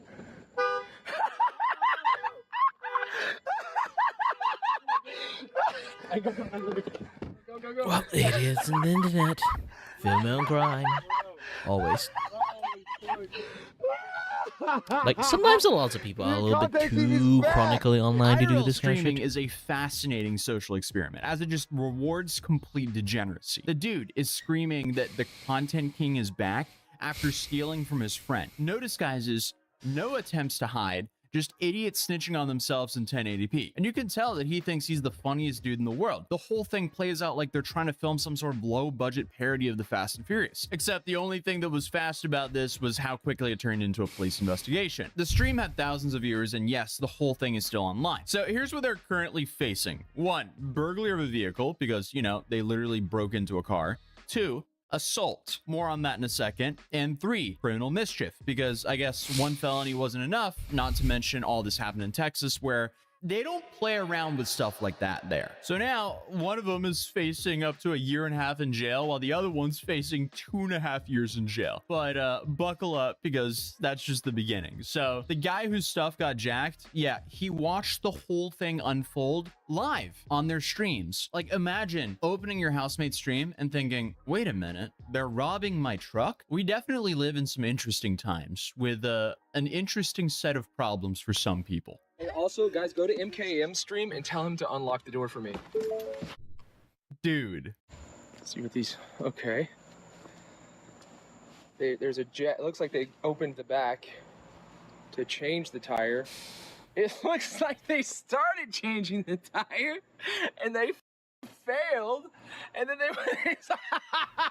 They went inside. They couldn't change a tire. So naturally, the housemate who goes by Zeus pulled up to the house to confront them. And instead of apologizing, or I don't know, at least pretending to be sorry, one of the streamers starts throwing hands again on stream. And what's actually pretty funny about this is before all this popped off, Zeus was just roasting them for not being able to change a tire, saying that their fathers completely failed them. And I would say that's not only because of the fact they can't change a tire, but also due to how they act on their live streams. Well, then suddenly it just completely escalates to a battery charge. And guess what? All of this, yet again, was live streamed. Where'd you put the jack? It's around here somewhere. Okay, Darius, okay. No, you're playing the wrong game. No. Playing the wrong game, man. You're 40 doing this. What are you gonna do about it? What are you gonna do about it? You feel proud about yourself? Yeah, I do. You can't even change a tire. Your father failed you. Are you like... That's what you just said, dumbass. Hey, you literally just said it. We put that there so that you would... Start listening to me talking. Start listening. Hey. Back off. Back off. Oh, I cannot shoot it. I cannot shoot it. Congratulations, you guys just live streamed yourself assaulting someone. One would think something like that would maybe cause someone to reevaluate some of their life choices, but of course not. Instead, we get one of the weirdest evictions I've ever seen. And it only makes sense that getting kicked out of a content house is being turned into content, because that's exactly what happened. I mean, as someone who has actually lived in a content house before, this is way more chaotic than I've ever experienced. And I had a pretty chaotic content house. Can I get made in? Hell no. No, hell no. Call the cops. Somebody call the cops. Call the cops. Just call the police. Call the police. Call the police. Call the police. Call the police. Mark, somebody call. I don't have my phone. I don't know where my phone went. I don't want to get yelled at. Call the police. Somebody. For real? Dude, my cunt ass neighbors. Please get the away from my house. I'm not joking. I don't want you here. Please leave. Get an Uber. Do we have to do? Please leave. I mean, you can't make this up. After telling Zeus that he's evicted, they began throwing his belongings into the front yard, only to accidentally lock themselves out of their own house. Honestly, congratulations. I mean, this is just, not even the Looney Tunes could come up with something this good. So what do they do next? Well, they start throwing eggs at the woman that came along with their now evicted housemate. No lie. You can literally hear one of them say, "Don't show this," right before launching eggs at the girl's head. I'll be out of here in no time. Don't show this. Okay.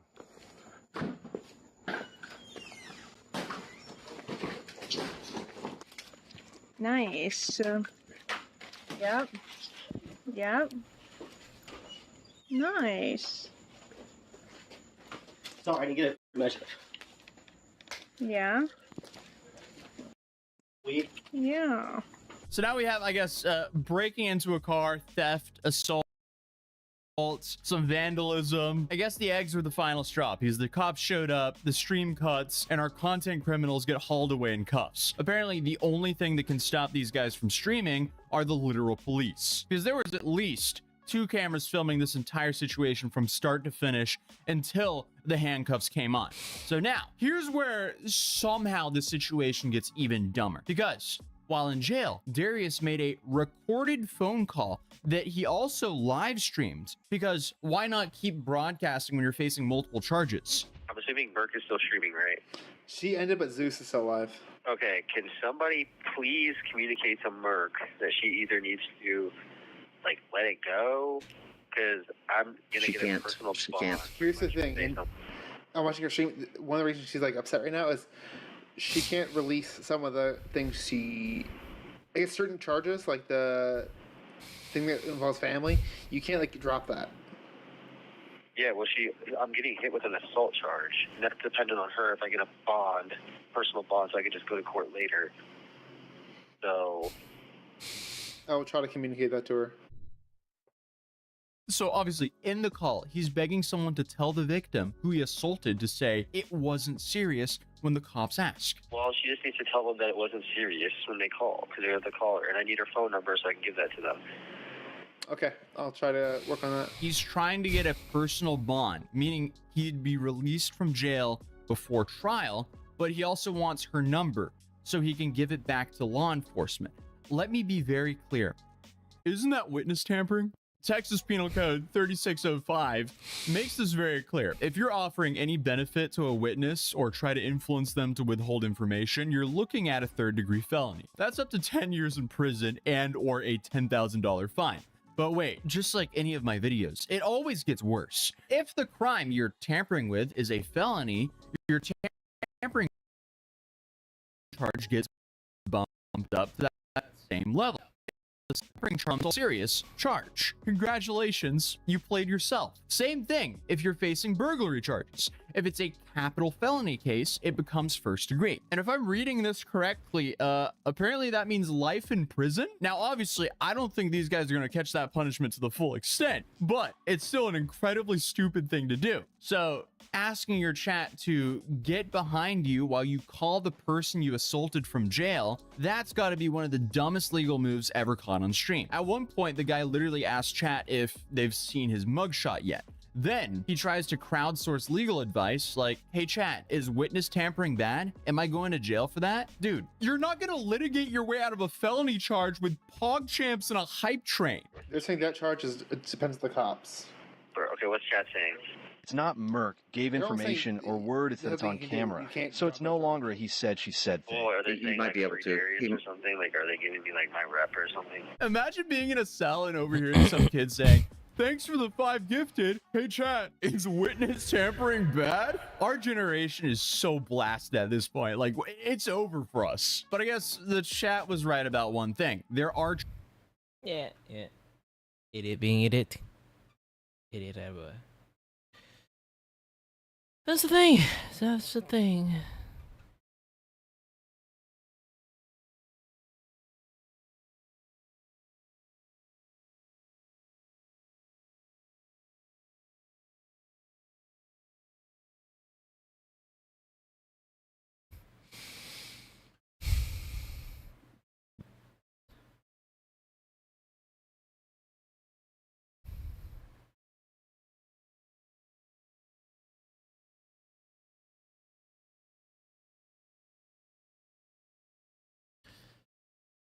Oh, mamma mia.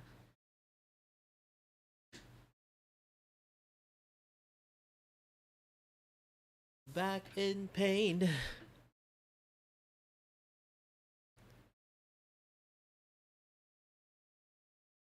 Ada Jimbo.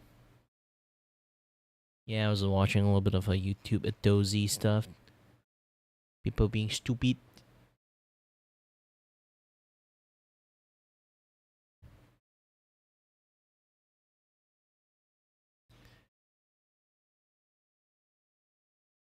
There's got lots of different things going on now. Like this one, that one. Too many stupid video. My brain becomes super stupid right now.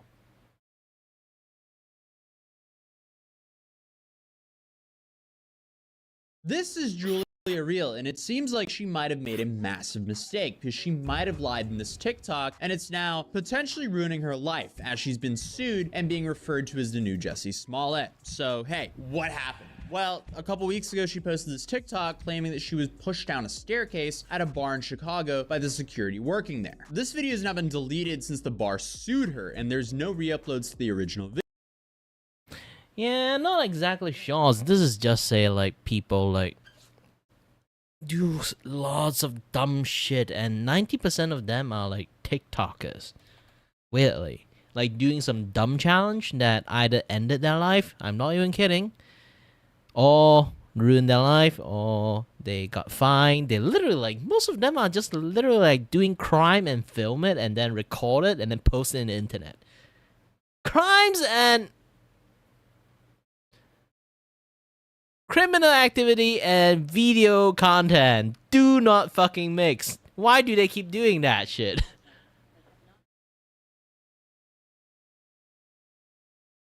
Well, good for you, good for you. For me, I won't really say that animation is my main thing. I want it to become my main thing, but I've been doing it quite a lot. This is like the part that I was doing. I was rendering it in a separate scene and then like put it in there.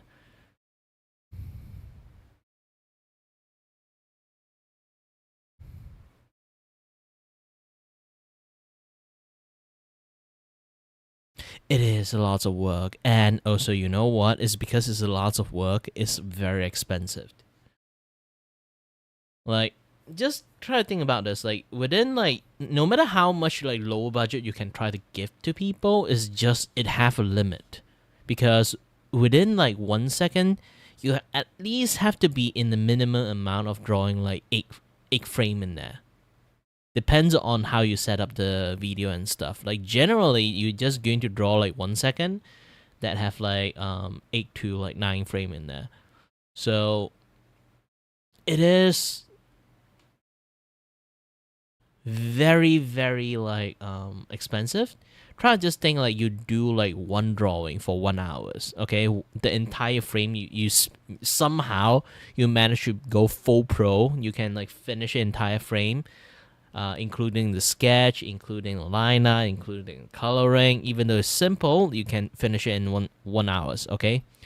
1 hour of like the most minimum wage still didn't include your like skill for making spacing, animations, the knowledge of that you apply onto the animations, all those kind of jazz.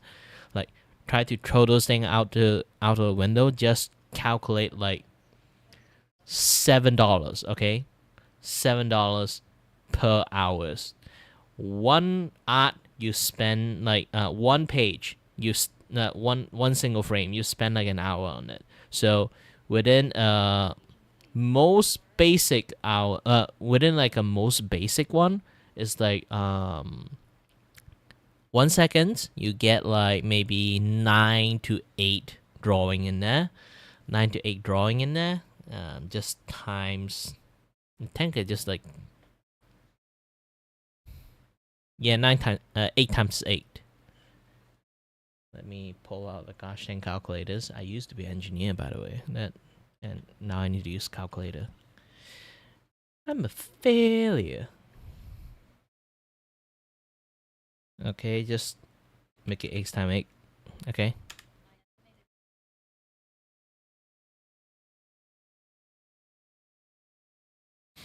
So this thing is like the most minimum price. This is like criminally low, by the way. It's basically like within a second costs like $64. Yeah. Is criminally low, but still per second. $64 per second. And people still think it's expensive. I've seen people actually try to be as generous as possible already, but this is like criminally low price. So some people are trying to be generous about it and made it like 75 per second. That guy got flamed in the fucking internet. I was like, how is that possible? Like, his quality should be like $100 per second, but no. He did it 70 and still got shit on. Not a lot of people actually know like how animations is done. There's like a few types of animations exist, so people might actually confuse those other animations, which is legitly cheaper, but they still charge it quite expensively. Well, again, technologies and skill, all those kind of things. Make other people like confused about the pricing of like frame to frame drawing animations and like puppet animations. Puppet animation is a little bit different. Let me like play some of the puppet animation I made so far.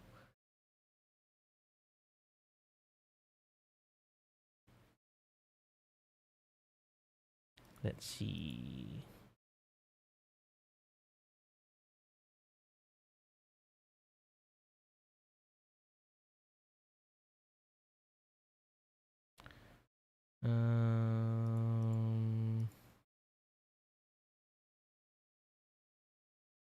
Special event.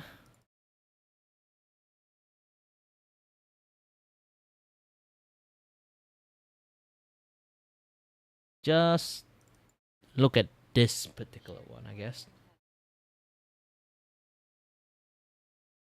Okay, this particular one. You can see it's puppet animations. I just draw one image and then just tween them a little bit, make them look lively. Just that. Literally just that. Not too much, not too less.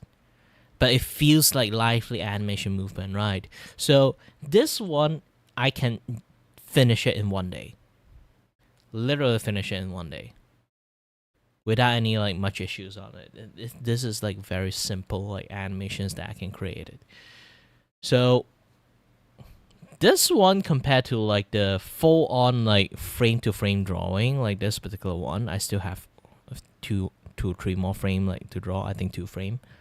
So this thing, I literally are redrawing a lot of movement every single frame. So this is like 1.5 seconds, okay? Almost 1.5, technically 1.25. So it's like 1, 2, 3, 4, 5, 6, 7, 8, 9, 10, 11, 12. Already 12 image in here. So it's not easy to kind of like, actually I still got like a bunch of like image I haven't drawn yet. Like those are like the extra frame I created, but I kind of like removed them temporarily because it kind of make the movement a little bit slower because I add too much frame into it. I do need the slower frame, but it's going to happen like later on the next sections. Is because I need there's one of the scene like this thing like slowly ran out of power. So I have to like slow down the movement by increasing more frame.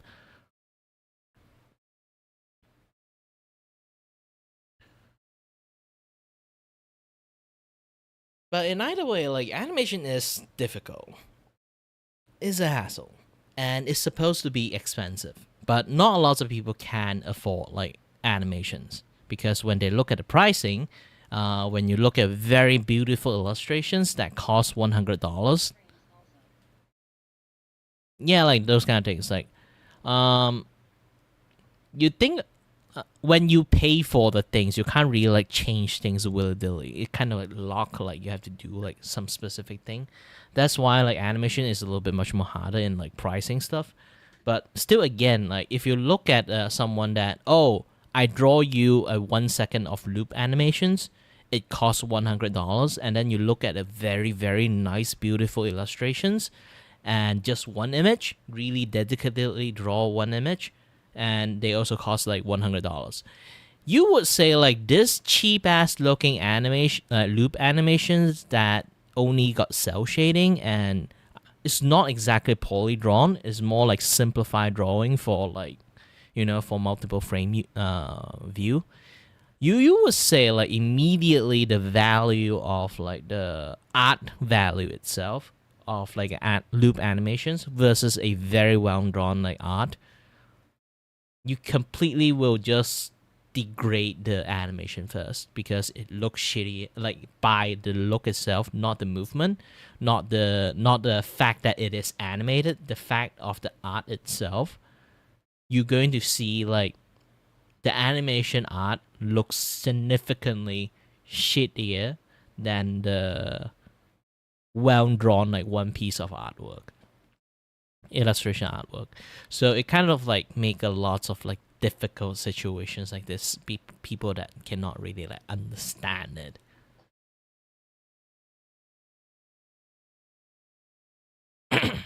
There are way lot more people that don't really get it than people who actually get it. Case in point, like this one that I made, okay? You look at this one, the art itself is much more simple, okay? You can see that's the movement is simple, the art is simple, this and that other stuff. I didn't go like all out to make like a very beautiful like art that I usually do. Which I can show some of it. Like this one that I made.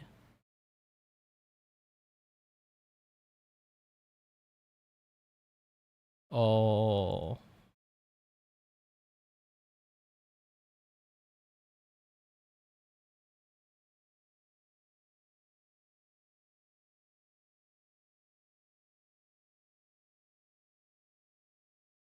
This one that I made.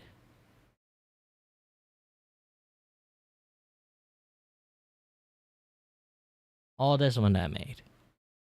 Like one page of more dedicated like artwork compared to like animations one, it looks really, really different.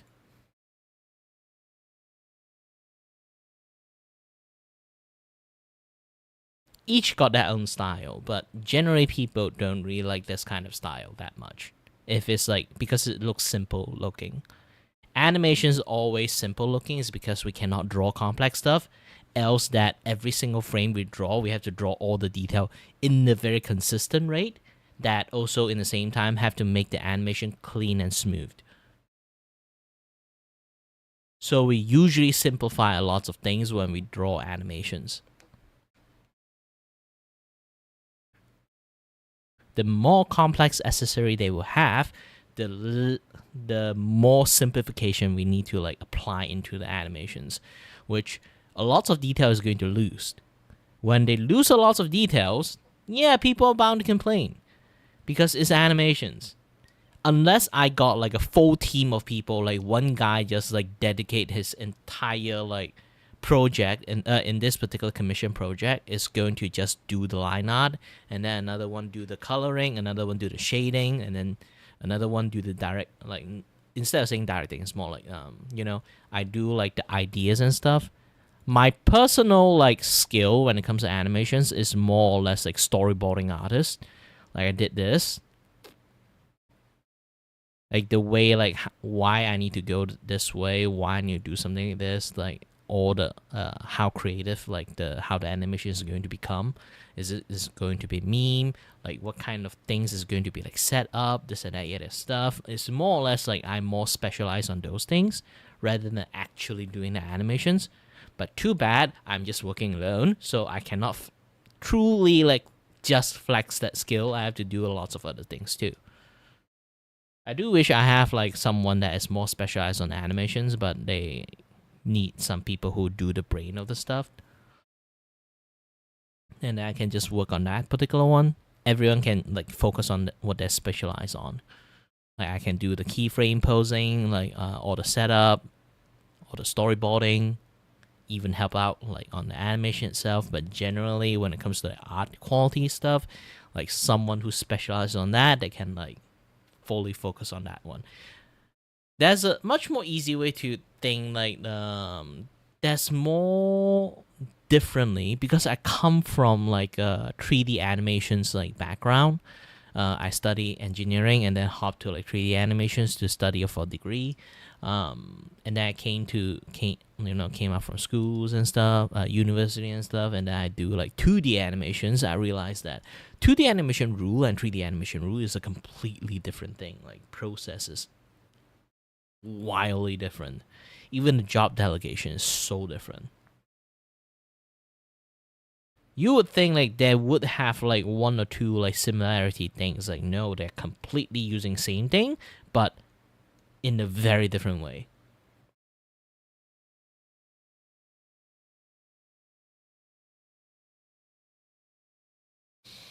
It's like you learn English and then you went to Scotland or like went to Australia. They are speaking English, but you can't understand a single word. While you understand English. That's that case.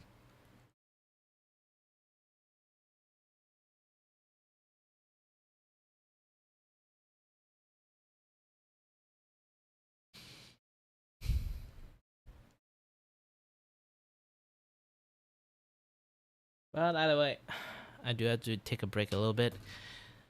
Yesterday, I have like double vision issues. Like I always have double vision issues. It's just that the past few days like been like worst. So I took a little bit of break yesterday, and then touched some grass and stuff. But yeah, I think I touched grass a little bit too much, like tending the garden and shit. So it was like now I got like back pain. Ugh. Man, it literally comes into the territory when you are an artist or stuff.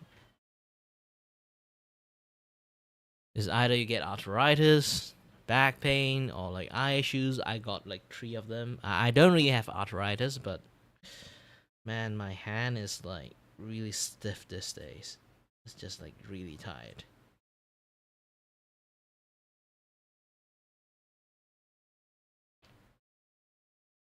Ouch.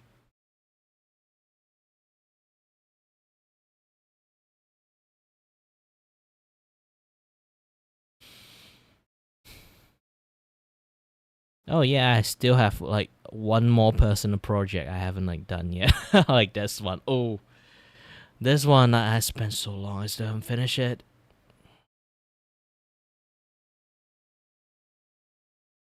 Oh yeah, have you seen like the work I done so far for you? Like this is the complete work at this point. So depends. Like, do you want the skin color to change or not, Good Kings? Or you wanted a more like human flesh colors, or just a more vampire-like colors? Because at this point, you look like Alucard from Helsing.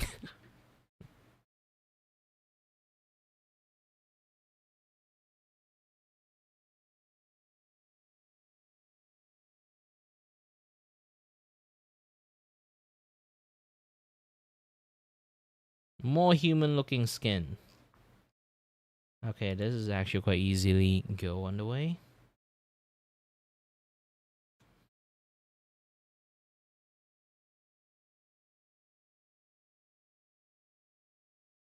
Yeah, because like the reference you gave me, like you gave him gray skin, so I'm not really sure like what kind of skin you want. I had to like put in him.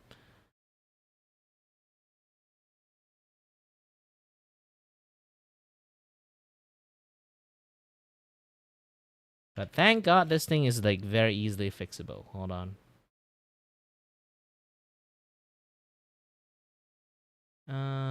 All I need to do is correction layers, hue and saturations.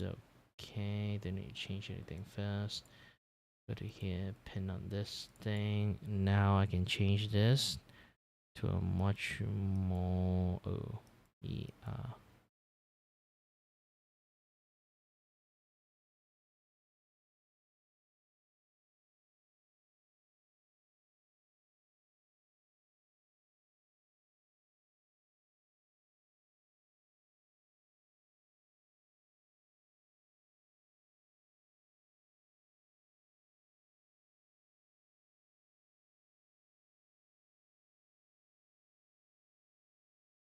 Ta-da! Now he looks human. Now he looks really human. Too human.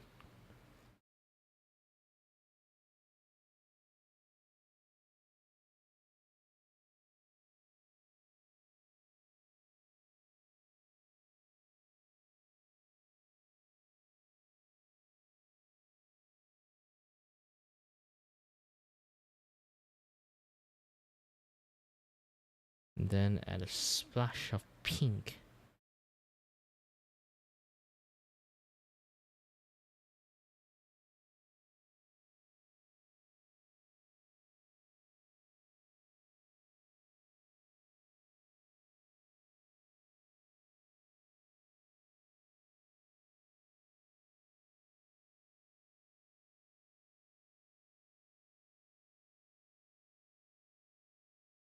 Put hue into it.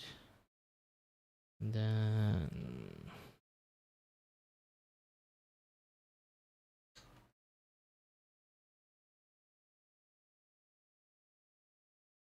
overlay.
In the end.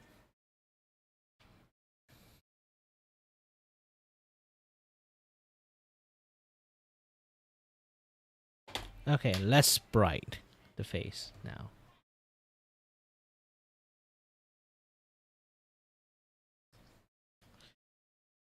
Okay, the issue fixed. So again, what else you need to add in? The background, the foreground, this and that, yada yada stuff. Technically, the background is just changing the colors. Like any other stuff that you want me to add a little bit or change a little bit, do a little bit details on it. Else, this is going to be a complete work that'll be like sent to you.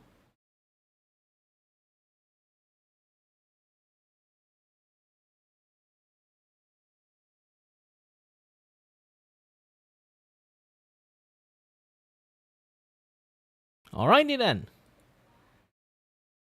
A simple drawing of a trying out artwork.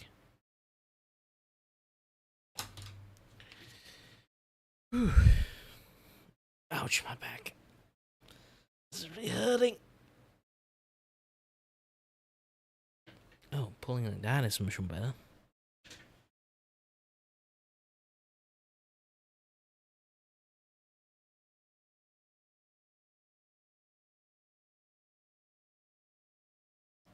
Export it in the PNG.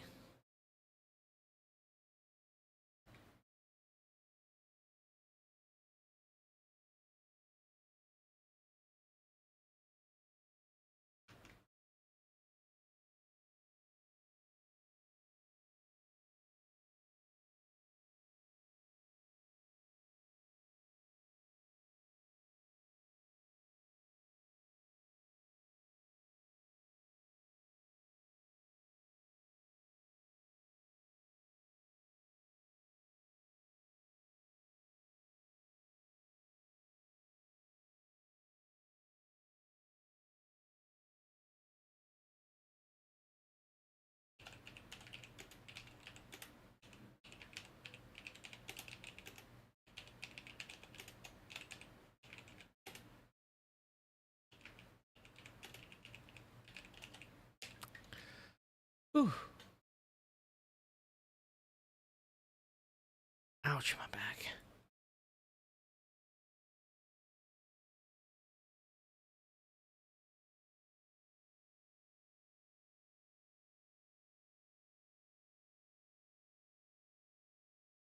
If there's anything you still want to change that afterward, just let me know. I'll send you through Discord or anything like that.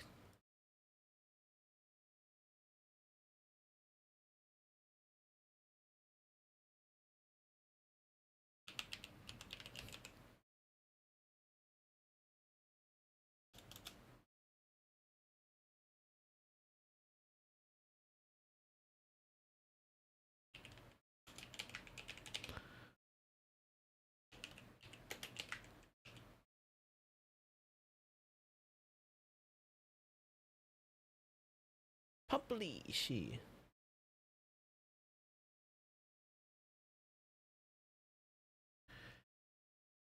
Ooh.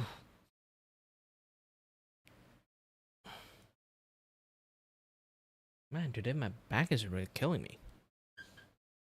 I feel like something's like pulling my back, but I don't know what is pulling my back.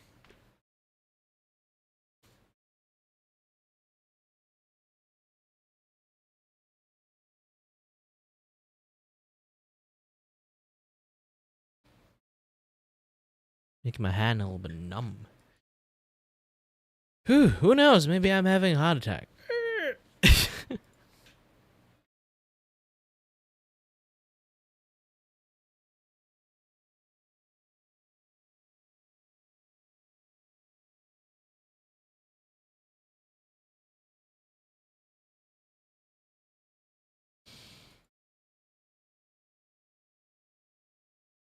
Yeah, sometimes when the hair is also dark colors and then the clothes is also dark colors, it does prove a little bit challenged.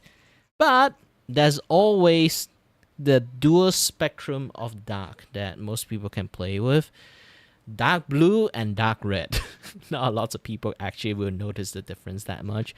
But when you put two and two together, they will immediately notice one is much more bluish than the other one. At least the blue is much more like, noticeable.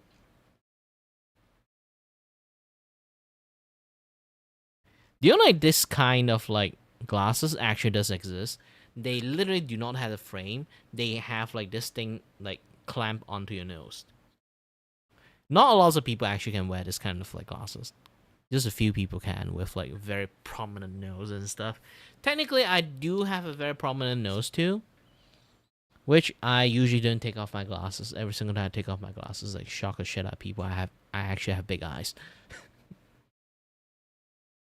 But yeah, and my nose is actually like for in Asians, I don't really have like those kind of like very Asian like no like lack of nose bridge kind of nose. I have a very prominent nose like Jackie Chan. And also right now like Jackie Chan, I have a lot of back issues.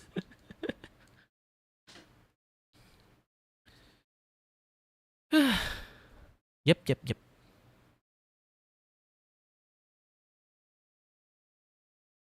Oof.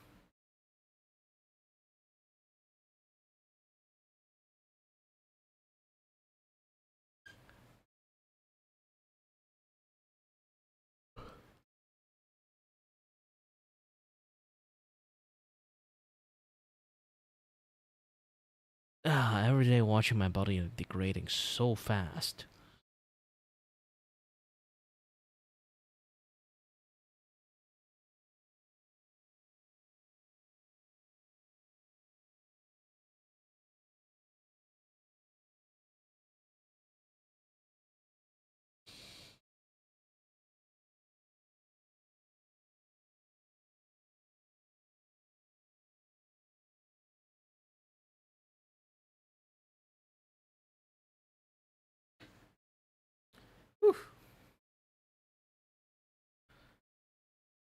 I feel like my stream is getting shorter and shorter, like my stamina to stream. Man, my entire body is not functioning that well this past few days, so I think it is good for me to at least like stream for a few hours, have a few fun chat together. It's better than nothing. I did stream for 2 hours, managed to finish artwork, and then I do want to finish at least one frame in here. So let me draw this one frame.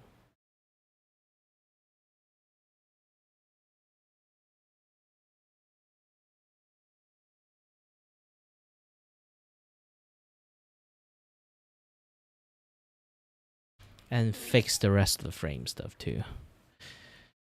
Go back to Tenet Pen. Copy this.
Woohoo!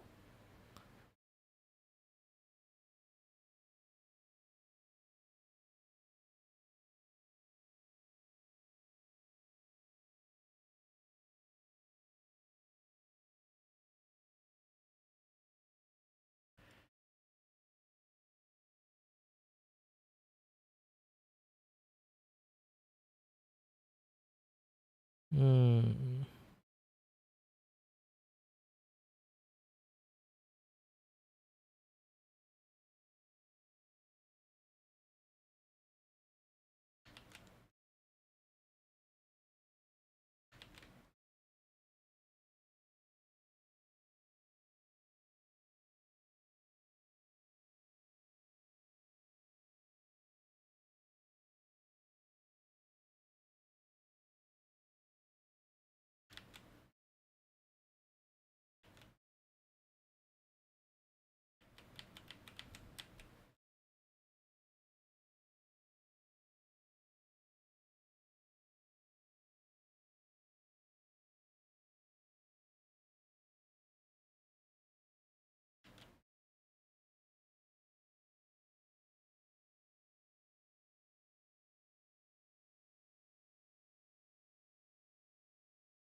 All right, my pain tolerance have reached its limit. I should take a little bit of my pain Panadol, paracetamol, something like that to like reduce the pain, but I don't want to become sleepy because of that. So again, I will still do things after a little bit of break, but it will be like off streams. Okay, the rest of my work. I'll finish like one like art commissions, and I got another art commissions that coming in. So, either way, as always, guys, stay healthy, stay saved. Until next time, stay tuned on the next stream. Bye bye.